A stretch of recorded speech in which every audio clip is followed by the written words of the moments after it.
Memorial. This memorial was made to remember the brave Canadian soldiers who fought in the Battle of Courcelette and the many lives lost. Led by Sir Douglas Haig, this battle was the first for the Canadian soldiers during the Battle of the Somme. It took place in the summer and autumn of 1916. The Battle of the Somme was one of the most important battles during World War I, which affected the whole world, including New Zealand, Canada, Great Britain, and other countries. The Battle of Courcelette cost the Canadians 24,029 lives, but they gained a positive reputation due to their bravery. If you continue onward, you will see that the Canadian Memorial is surrounded by a circular memorial park, filled with oak trees. The place of this memorial is a reminder of the 11 weeks of the fighting in this battle and is situated where the Canadians won their first battle in taking one of the most important German trenches.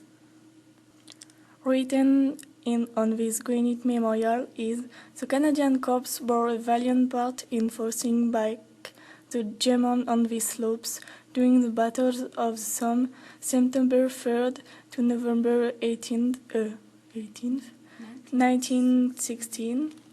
A left turn just after the Canadian Memorial will lead you towards the village itself. There are a number of cemeteries in Courcelette.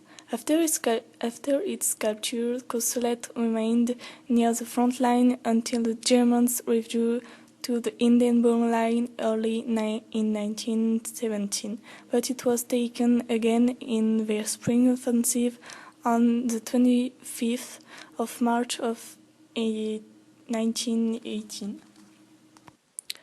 When the Canadian troops moved from the Ypres salient to the Somme River area at the beginning of September 1916, their first major fight was the Battle of Courcelette on September 15, 1816.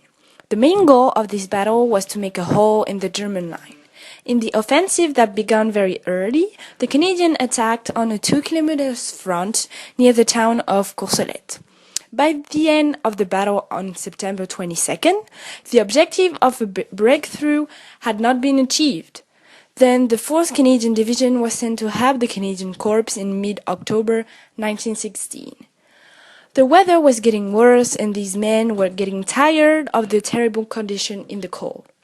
When the newly arrived 4th Division took its place in the line, it faced an unbelievable ordeal of knee-deep mud and violent, murderous enemy resistance. In the next week, the 3 Canadian divisions attacked a series of German entrenchments. The final Canadian objective was the ditch of evil memory, Regina Trench.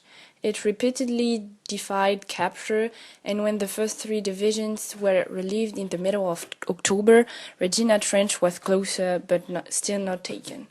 However, despite the almost unbreakable threat of fire on November 11th, the division captured Regina Trench only to find it reduced to a mere depression in the chalk. A week later, in the final attack at the Somme, the Canadians advanced to Desire Trench, a remarkable fight of courage and endurance. The 4th Division then joined the corps opposite Vimy Ridge. However, tactical gains were made in the capture of the village of Courcelette, Martinpuich, and Flares. In some places, the front lines were advanced by over 2,500 yards by the Allied attacks. The attack went well. Numerous German attacks were successfully repulsed, and by the next days, the position was stronger. There were no further advances that year. The autumn rains turned the battlefield into a bog, and the offensive came to a halt. The line had been moved forward only 10 kilometers. The Allies had suffered 600,000 casualties and 236,000 Germans were killed. The Somme battle had cost Canada 24,029 casualties. The Canadians, wrote Lloyd George, played a part of such distinction that thenceforward they were marked out as storm troops. For the remainder of the war, they were brought along to head the assault in one great battle after another. Whenever the Germans found the Canadian corps coming into the line, they prepared for the worst.